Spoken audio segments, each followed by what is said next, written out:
রমজান মাসে যদি আমরা কেউ শুধুমাত্র সাহরি ইফতার করি, মাঝে আর কোনো পানাহার যৌনাচার না করি, তাতে রোজার যে স্ট্রাকচার সেটা দাঁড়িয়ে যাবে।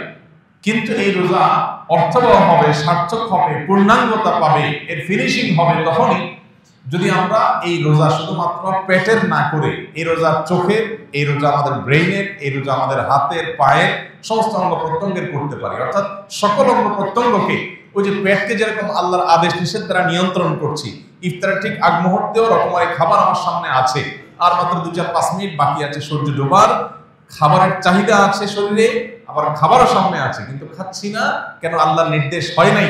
ঠিক একইভাবে আমার সামনে কোনো অপরাধ করবার সুযোগ আসছে, কোনো যুবক তিনি হারাম কোনো অফার, অবৈধ কোনো প্রস্তাব পেয়েছেন কারোর কাছ থেকে, কোনো যুবতী তিনি কোনো অবৈধ প্রস্তাব পেয়েছেন, হারাম প্রস্তাব পেয়েছেন। এই হারাম প্রস্তাব পাওয়ার পরও তিনি তার নিড এবং সেই প্রস্তাব গ্রহণ করার সুযোগ দুইটাই থাকা সত্ত্বেও আল্লাহর এই ক্ষেত্রে অনুমোদন নাই, এখনো অনুমোদন হয় নাই, বৈধ সঙ্গী আল্লাহ এখনো দেন নাই। সেজন্য নিজেকে ওই পর্যন্ত অপেক্ষমান রাখা, সেজন্য প্রতীক্ষা করা, সেজন্য নিজেকে নিয়ন্ত্রণ করা, এই শিক্ষাটা কিন্তু সিয়াম আমাদেরকে দেয়। সো রমজান মাসের সিয়ামের লক্ষ্য উদ্দেশ্য কি? সিয়াম কেন আমরা রাখছি? বিরত থাকার মানেটা কি? বিরত থাকার মানেই হলো জীবনের পদে পদে ব্রেক দেওয়া, জীবনের প্রতিটি স্তরে স্তরে ব্রেক দিতে জানা। ব্রেক দিতে জানা এটা সুস্থতার লক্ষণ, আর ব্রেক দিতে না জানা এটা অসুস্থতার লক্ষণ। যে ব্যক্তি যা খুশি তা করতে পারে, যা খুশি তা বলতে পারে, তার মুখ দিয়ে কি আসলো না আসলো সে বলে দিল, তার যা খুশি তা সে করে ফেললো, তার বিবেক তাকে নিয়ন্ত্রণ করে না, তার বিবেক তাকে কন্ট্রোল করে না, তার বিবেক তাকে থামায় না, এই ব্যক্তি নিজেকে আধ্যাত্মিকভাবে, স্পিরিচুয়ালি সে নিজেকে কখনো সুস্থ মনে করার কোনো কারণ থাকতে পারে না। পৃথিবীতে যত জীবন দর্শন আছে, পৃথিবীতে যত সমাজ ব্যবস্থা আছে, এই সবগুলোর সাথে ইসলামী সমাজ ব্যবস্থা বা ইসলামী বিধিবিধানের একটা মৌলিক পার্থক্যের জায়গা এখানে, যে বিশেষ করে আজকের পৃথিবীতে যে ভোগবাদী সমাজ আছে, এই ভোগবাদী সমাজে আপনাকে বিরত থাকার কথা খুব একটা কেউ বলবে না, সবাই আপনাকে বলবে শুধু ভোগের কথা। প্রতিটা বিজ্ঞাপন, প্রতিটা অ্যাডভার্টাইজমেন্ট, প্রতিটা বিজ্ঞাপনী বিলবোর্ড আপনাকে আহ্বান করে ভোগের প্রতি। আপনি হয় কোনো বাড়ি গাড়িকে ভোগ করার জন্য আপনাকে আহ্বান করা হবে, অথবা কোনো খাবার দাবার ভোগ করার জন্য আপনাকে আহ্বান করা হবে, অথবা আপনার জৈবিক কোনো চাহিদা পূরণের জন্য আপনাকে নানাভাবে পরিচিত করা হবে, আহ্বান করা হবে। সব দিকে দেখবেন শুধু ভোগের আহ্বান, ভোগের ডাক। ইসলাম আমাদেরকে এর বিপরীতে সবসময় ত্যাগ এবং আত্মনিয়ন্ত্রণের ডাক দেয়, আহ্বান করে। অর্থাৎ দুইটা সম্পূর্ণ দুই মেরুর জিনিস। ইসলাম যে আত্মনিয়ন্ত্রণের কথা বলে, ইসলাম যে আমাদেরকে ত্যাগের কথা বলে, ইসলাম যে আমাদের কন্ট্রোলের কথা বলে, এটা কেন বলে? কারণ একটা সমাজ যদি স্থিতিশীল হতে হয়, একটা সমাজ যদি সুস্থ স্বাভাবিক থাকতে হয়, তাহলে সেই সমাজকে অবশ্যই আত্মনিয়ন্ত্রণ করার অভ্যাস গড়ে তুলতে হবে। সমাজের সবাই যখন ভোগবাদে মত্ত হয়ে যাবে, তখন সেখানে মানুষের অপরাধ প্রবণতা বাড়বে, মানুষের মধ্যে স্বেচ্ছাচারী মনোভাব বাড়বে, এমনকি যা খুশি তা করলে মানুষ সুখী হবে বলে মনে করা হয়, আদতে এর উল্টো। যা খুশি তা যারা করে তারা মানসিকভাবে পৃথিবীর কোনো সমাজে সুখী থাকতে পারে না। এই জন্য ইসলাম আমাদেরকে সবসময় নিয়ন্ত্রণের কথা বলে। জৈবিক চাহিদা পূরণের কথা দেখবেন, ইসলাম আপনাকে বলবে যে আপনি আপনার জৈবিক চাহিদা পূরণ করবেন বৈধ ওয়েতে, আল্লাহর নির্দেশিত পথে, এর বাইরের পথে আপনি যাবেন না। ওয়াল্লাযীনা হুম লিফুরুজিহিম হাফিজুন, যারা তাদের সম্ভ্রমকে সংরক্ষণ করে, তাদের ইজ্জত আবরুকে কন্ট্রোল করে, তাদের যৌবনের চাহিদাকে তারা নিয়ন্ত্রণ করে আল্লাহর বিধিবিধান দ্বারা। এদেরকে আল্লাহ বলেছেন এরা সফল মুমিন, সার্থক মুমিন, তারা জান্নাতের অধিবাসী হবে। উলাইকুমুল ওয়ারিসুন আল্লাযীনা ইয়ারিসুনাল ফিরদাউস ওয়া হুম ফিহা খালিদুন, এরাই জান্নাতুল ফিরদাউসের অধিকারী হবে যারা কন্ট্রোল করা শিখছে। ঠিক একইভাবে খাওয়া দাওয়ার ক্ষেত্রে আপনি দেখবেন আল্লাহ বলেছেন কুলু ওয়াশরাবু, খাও পান করো, পানাহার করো। আল্লাহ ভোগের সুযোগ তোমাকে দিয়েছেন, অনুমোদন দিয়েছেন, কিন্তু ওয়ালা তুসরিফু, অপচয় করবে না। এই যে কন্ট্রোল, এই যে নিয়ন্ত্রণ। একজন আল্লাহর প্রতি অবিশ্বাসী মানুষ, তার অঢেল টাকা পয়সা হয়েছে, সে অঢেল টাকা পয়সা দিয়ে সে প্রচুর পরিমাণ খাবার অপচয় করতে পারে, অপব্যয় করতে পারে, যা খুশি তা করতে পারে, তার বিবেক তাকে বাধা দেয় না, কোন সমাজ, পৃথিবীর কোন বিচার তাকে বাধা দেয় না। তার সম্পদ সে 10 টাকার জায়গায় 10,000 টাকা খরচ করছে, যেখানে খরচ করার দরকার নেই সেখানেও সে খরচ করছে, তার বিলাসিতার জাহির সে করছে, তাকে কেউ নিষেধ করে না।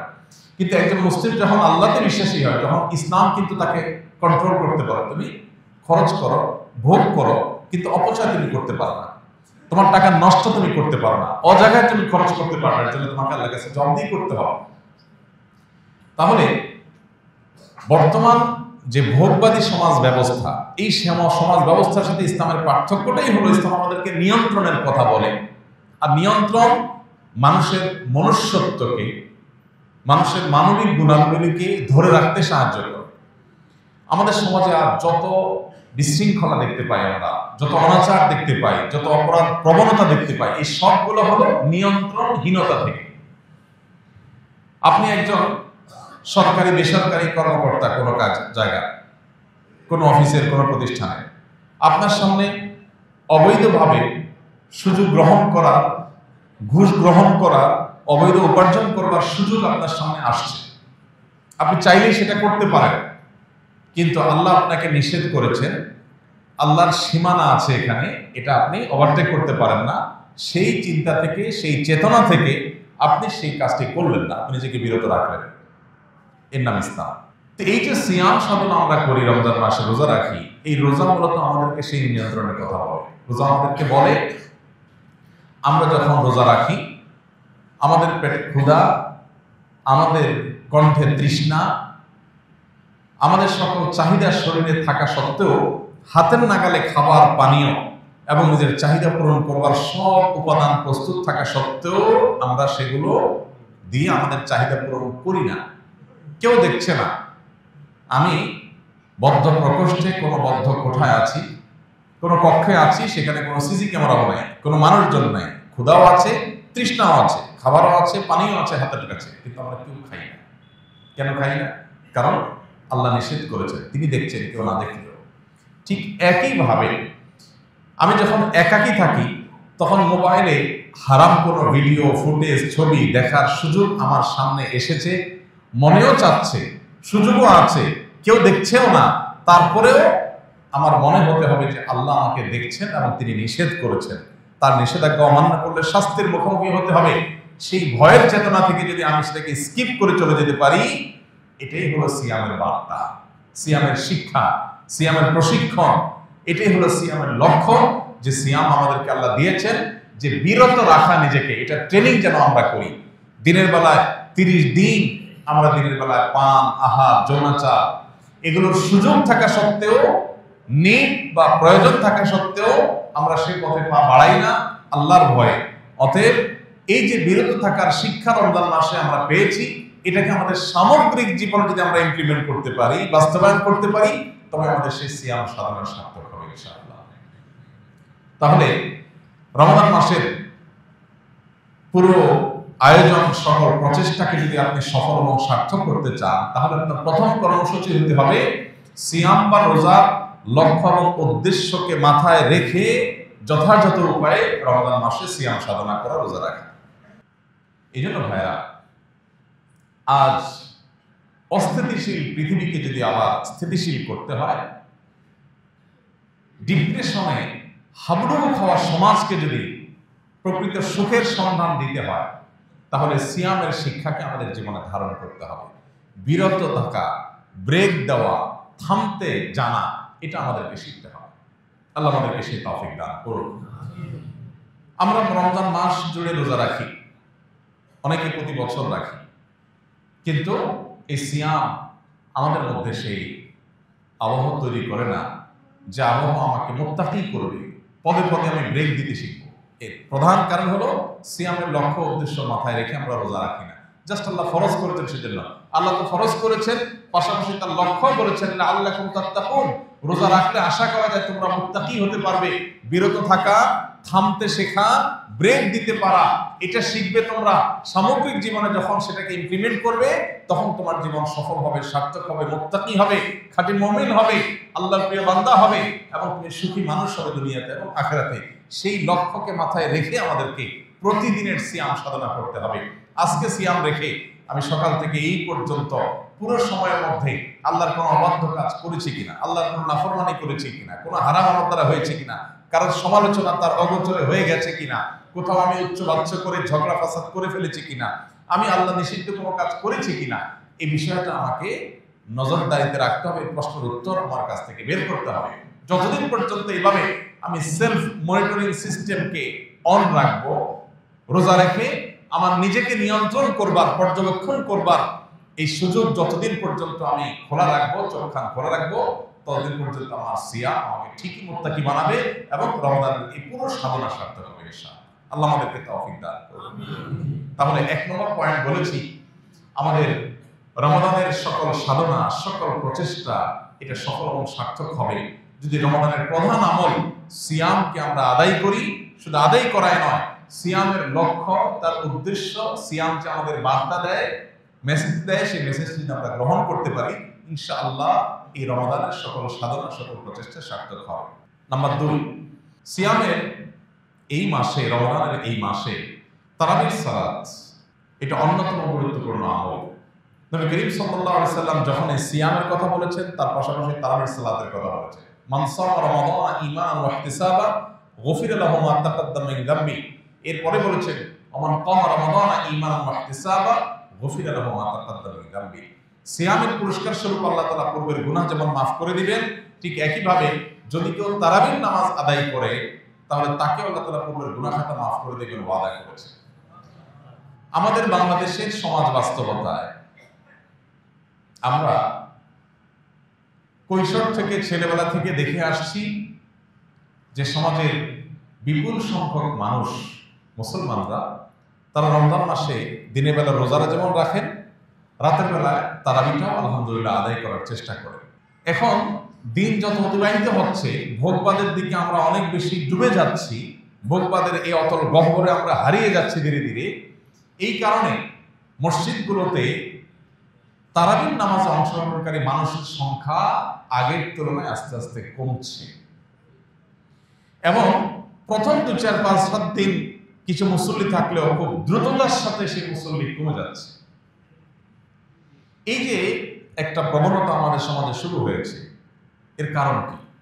এর কারণ হলো ওই যে 1-1.5 ঘন্টা বা 2 ঘন্টা দাঁড়িয়ে কোরআনে কারীম এর তেলাওয়াত শোনার মতো ধৈর্য আমাদের হয় না।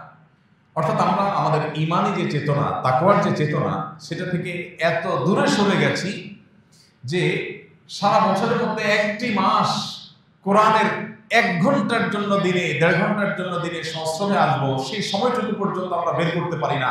দুনিয়া আমাদেরকে আষ্টে পৃষ্ঠে এমন ভাবে বেঁধে ফেলেছে যে 1-1.5 ঘন্টা কোরআন তেলাওয়াত শোনার মতো ধৈর্য আমাদের নাই। এখান থেকে পরিমাপ করা যেতে পারে যে আমাদের ঈমানের অবস্থা, তাকওয়ার অবস্থা কতটা ভয়াবহ। নেক্সট সূরাতে ধোঁকা শুরু হয়েছে যে তারাবির নামাজ ফরজ না, সুন্নত। সুন্নাত মানে হলো যেটা নিয়ে ঢিলামি করা যায়, ঘড়িবসি করা যায়, এমন একটা টেন্ডেন্সি আমাদের মধ্যে আসছে।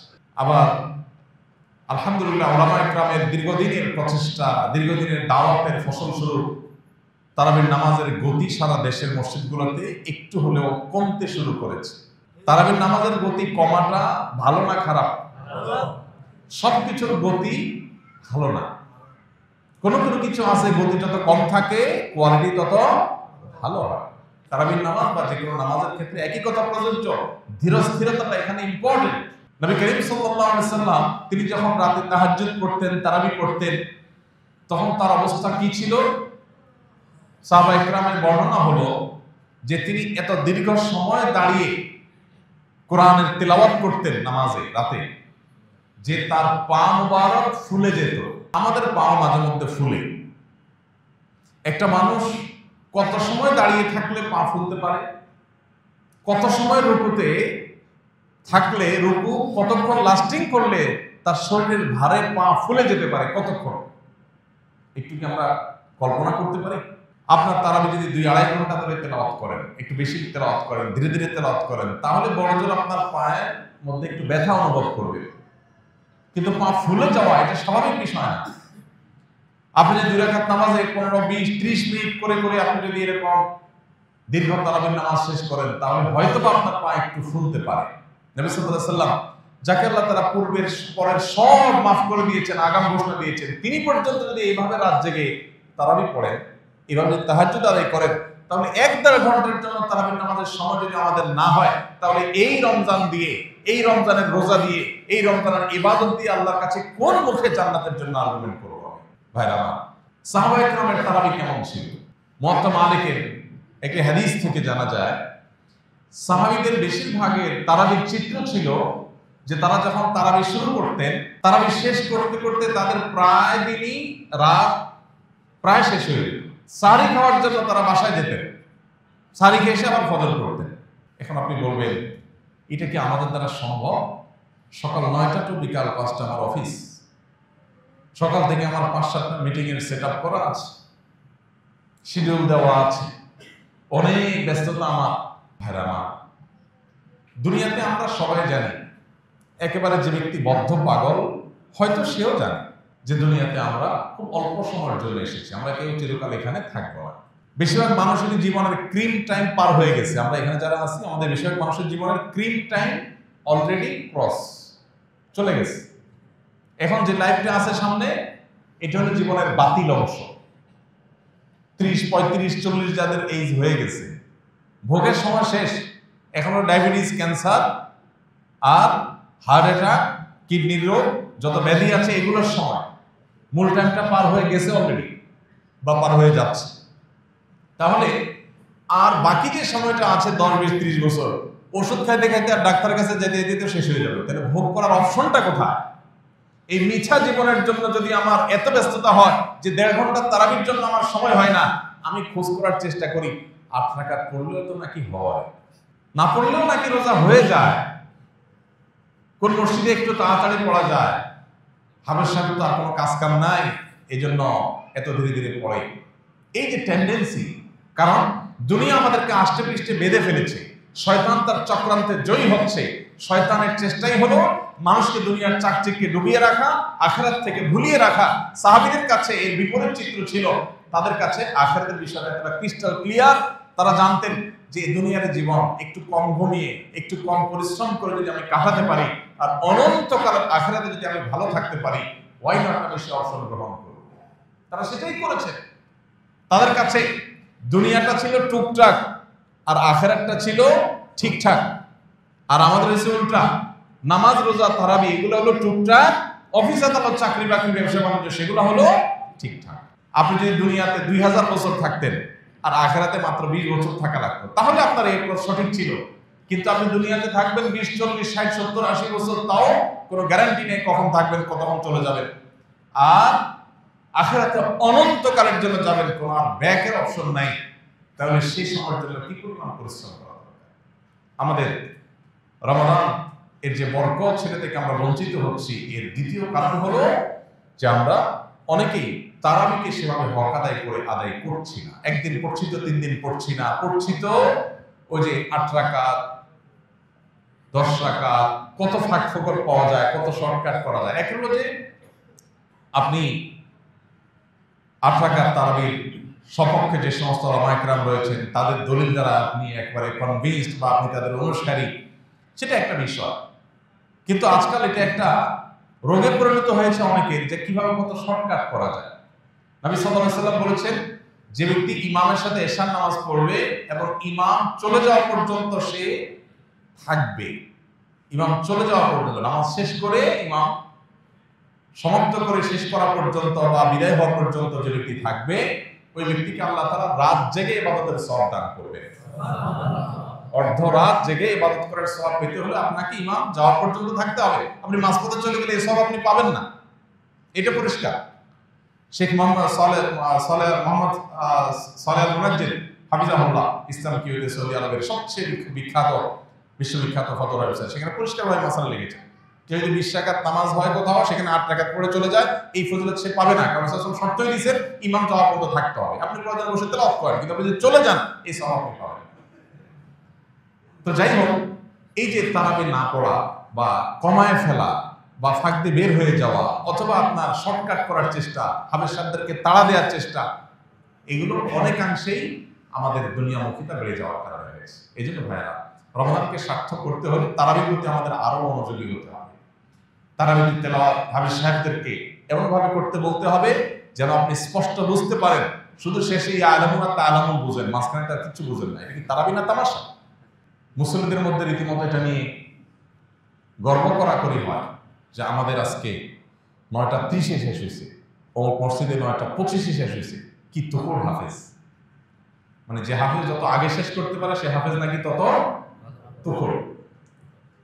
যারা ড্রাইভিং জানেন তারা বলতে পারবেন, স্পিডে গাড়ি চালাতে পারার নাম ভালো ড্রাইভিং না, কন্ট্রোল করে গাড়ি চালাতে পারাটা হলো ভালো ড্রাইভিং। আমি জীবনে যখন প্রথম ড্রাইভিং শিখি, একজন নেপালি আমার এক সহকর্মী সৌদি আরবে প্রথম স্টিয়ারিং হুইলে বসে উনি আমাকে প্রশিক্ষণ দিয়েছিলেন। তো তিনি আমাকে যখন মোটামুটি গাড়ি আমি রান করা শিখেছি, ক্লাস, ব্রেক, তারপরে অন্যান্য সব কিছু যখন চেনা হয়ে গেছে, তখন আমি গাড়িকে এখন রান করতে পারি। রান করা শুরু করলাম, তিনি পাশে বসে আছেন। তখন উনি আমাকে প্রথমে পরীক্ষা দিলেন যে আপনি গাড়িটা কত আস্তে চালাইতে পারেন। এটা হলো পরীক্ষা। নতুন ড্রাইভার, প্রথম জীবনে স্টিয়ারিং হুইল হাতে নিয়েছে, চাপ দিলে বোমো করে দৌড়ায়। আস্তে চালাতে কার মন চায়? চাপ দিলেই শুধুমাত্র দৌড়াতে থাকে, আর দৌড়াইলে শান্তি লাগে। আর সেখানে প্রশিক্ষক বলতেছে না কত আসতে পারে। এরপর এক পর্যায়ে উনি নেমে গেলেন গাড়ি থেকে, নেমে বলেন আমি খুব ধীরে ধীরে হাঁটবো একটা বাচ্চার মতো, ঠিক আমার সাথে তাল মিলায় গাড়ি চালাতে পারেন কি? আমি দেখি কিন্তু ডিফিকাল্ট।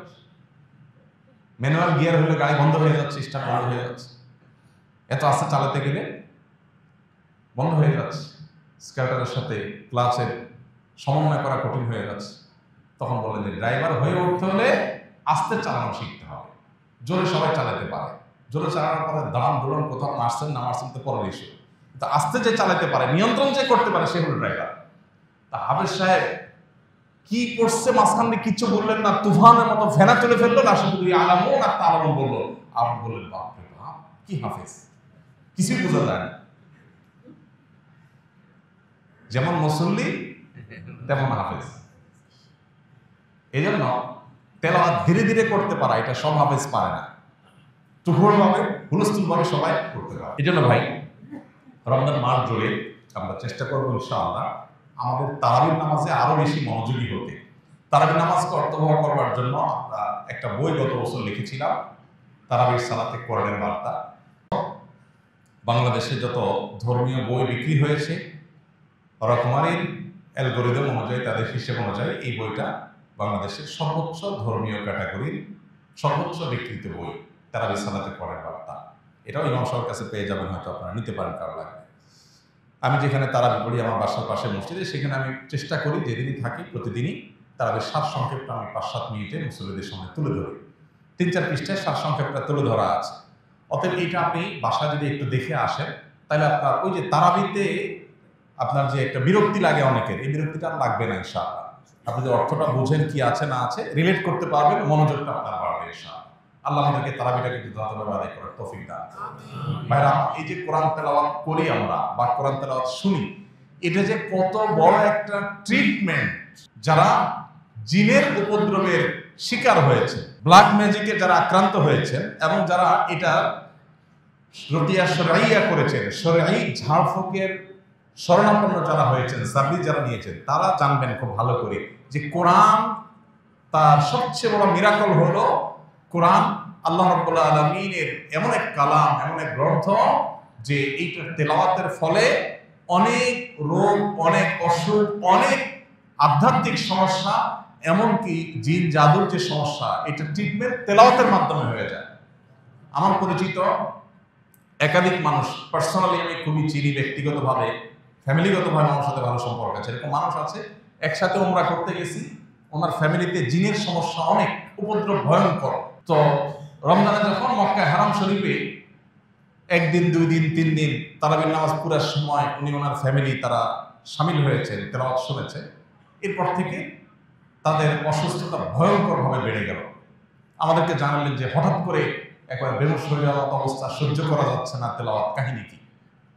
তো আমি রাকিদের সাথে যোগাযোগ করলাম, বিভিন্নভাবে পরামর্শ আলোচনা করলাম, করার পরে অ্যাসেসমেন্ট করে দেখা গেল যে মেডিসিন জায়গা মতো পড়েছে, অর্থাৎ এই যে তেলাওয়াত হচ্ছে সেই তেলাওয়াতের ফলে তার ট্রিটমেন্ট শুরু হয়ে গেছে।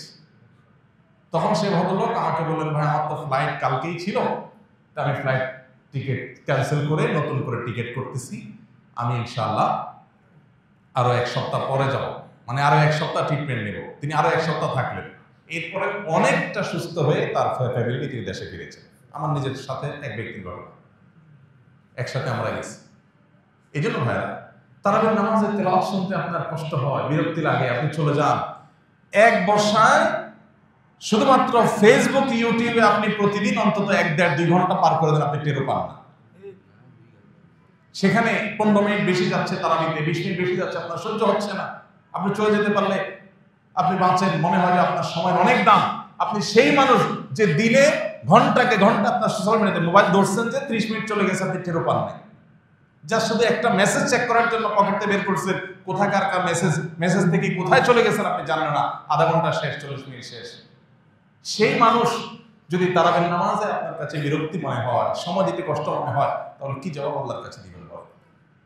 এই জন্য আপনার নিজের কল্যাণে, নিজের প্রয়োজনে আপনি তারাবির নামাজে মনোযোগ দিয়ে শুনেন, মনোযোগ দিয়ে তেলাওয়াত শুনেন।